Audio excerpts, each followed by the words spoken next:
మనకి చైనా మనల్ని దెబ్బగొట్టాలనుకున్నప్పుడు చైనాని మనం దెబ్బగొట్టే ప్రయత్నము చేస్తాం. అందులో భాగంగా చైనా మన చుట్టూ ఉన్నటువంటి శ్రీలంకలో, అట్లాగే నేపాల్‌లో అదే ఏలుబెడుతోంది. భూటాన్‌లో ఏలుబెడుతోంది. సరే పాకిస్తాన్ ఎట్లాగో దాని మిత్ర దేశమే.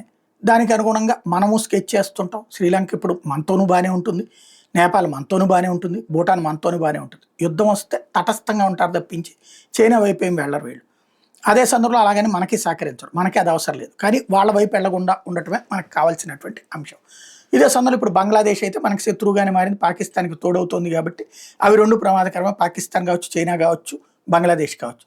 ఇదంతా పక్కన పెడితే చైనాకి సంబంధించినటువంటి రూట్‌ని అడ్డుకోవాలంటే లక్షద్వీప్ దగ్గర పోర్టులు కావాలి. దశాబ్దాల క్రితమే మనకి మిలిటరీ పాలకులు మిలిటరీకి సంబంధించినటువంటి అధికారులు మనకి చెప్తే మన ప్రభుత్వాల పాలకులు పట్టించుకోలేదు. ఎందుకంటే చైనా మీద ప్రేమతో.